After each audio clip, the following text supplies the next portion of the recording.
Doctor صاحب سوال اس حوالے سے پوچھا گیا ہے کہ کیا مقیم آدمی بارش کی وجہ سے دو نمازوں کو جمع کر سکتا ہے، مثلا ظہر اور عصر کی نماز یا مغرب اور عشاء کی نماز کو؟ الحمدللہ والصلاة والسلام علی رسول اللہ اما بعد۔ اللہ رب العزت نے ہمارے دین میں بہت سی آسانیاں رکھی ہیں۔ ان آسانیوں میں سے ایک یہ ہے کہ جب بارش ہو رہی ہو تو ہمیں اجازت دی گئی ہے کہ ہم نماز گھر میں پڑھ سکتے ہیں۔ نبی علیہ الصلوۃ والسلام سے یہ ثابت ہے کہ اذان میں یہ کہلوا دیا جائے کہ لوگ اپنے گھر میں نماز پڑھ لیں۔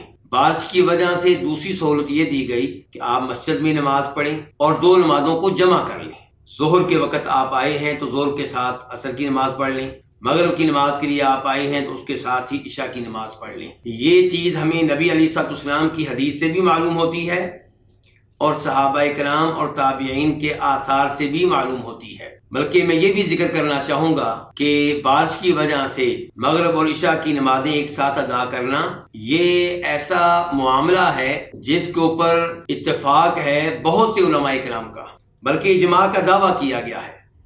ہم یہ نہیں کہتے کہ اجماع ہوا ہے، لیکن اجماع کا دعویٰ کیا گیا ہے۔ لیکن یہ موقف ہے فقہاء سبع کا، یہ موقف ہے مالکی علماء کرام کا، یہ موقف ہے شافعی علماء کرام کا، یہ موقف ہے حنبلی علماء کرام کا۔ اب ہم آتے ہیں دلائل کی طرف۔ مسلم شریف کی حدیث ہے، عبداللہ ابن عباس کہتے ہیں کہ نبی علیہ الصلوۃ والسلام نے مدینہ میں رہتے ہوئے ظہر اور عصر کی نمازوں کو جمع کیا، مغرب اور عشاء کی نمازوں کو جمع کیا۔ ساتھ ہی کہتے ہیں کہ من غیر خوف ولا مطر، اس موقع پہ نہ کسی قسم کا کوئی خوف تھا کہ اس کی وجہ سے آپ نے دو نمازیں جمع کی ہوں، اور نہ کوئی بارش تھی کہ بارش کی وجہ سے دو نمازیں جمع کی ہوں۔ شیخ البانی رحمہ اللہ اپنی مشہور و معروف کتاب ارواء الغلیل میں فرماتے ہیں کہ عبداللہ ابن عباس نے کیوں کہا ہے کہ آپ نے دو نمازیں جمع کی اور بارش کا عذر موجود نہیں تھا۔ اسی لیے کہا ہے کیونکہ نبی علیہ الصلوۃ والسلام کے زمانے میں یہ بات معروف تھی، مشہور تھی کہ بارش کی وجہ سے دو نمازیں جمع ہوتی ہیں۔ اسی لیے عبداللہ بن عباس کہہ رہے ہیں کہ اس موقع پہ بارش والا عذر موجود نہیں تھا۔ اب ہم آتے ہیں آثار کی طرف۔ تو امام مالک اپنی حدیث کی کتاب موطا میں، امام عبدالرزاق اپنی کتاب المصنف میں روایت کرتے ہیں نافع سے کہ عبداللہ بن عمر رضی اللہ عنہما مدینہ میں جب مدینہ کے حکمران، مدینہ کے گورنر مغرب عشاء کی نمازوں کو بارش کی وجہ سے جمع کرتے تھے تو وہ بھی ان کے ساتھ ان دو نمازوں کو جمع کر لیا کرتے تھے۔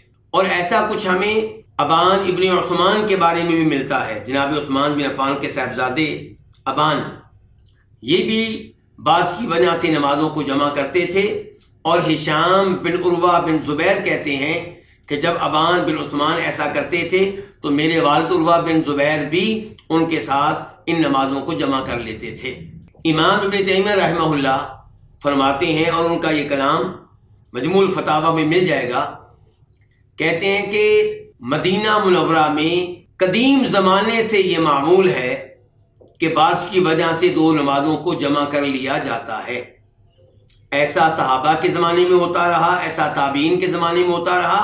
امام ابن تیمیہ رحمہ اللہ کہتے ہیں اور کسی نے اس زمانے میں ان کے عمل کو غلط قرار نہیں دیا تو آپ کہہ سکتے ہیں کہ یہ ایسا عمل ہے کہ جو متواتر عمل ہے۔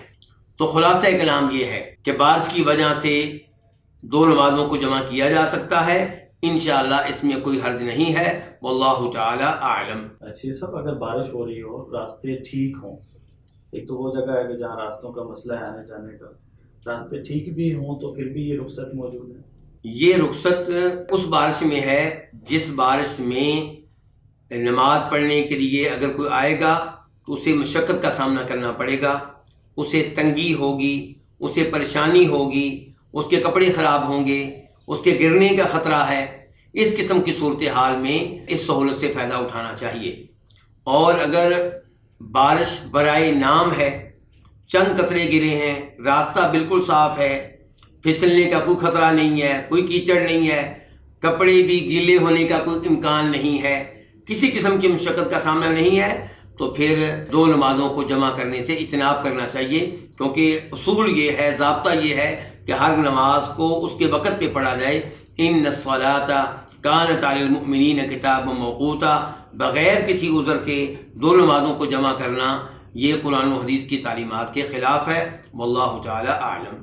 سب اس کا مطلب یہ ہوا کہ پھر خواتین تو اس رخصت سے محروم رہ گئی، انہوں نے گھر میں پڑھنی اور وقت پہ پڑھیں گی۔ جی، جو گھر میں نماز پڑھے گا تو ظاہر ہے کہ وہ اپنے وقت پہ پڑھے گا، اسی لیے نبی علیہ الصلوۃ والسلام یہ فرمایا کرتے تھے کہ مؤذن یہ کہے کہ لوگو تم گھر میں نماز پڑھ لو۔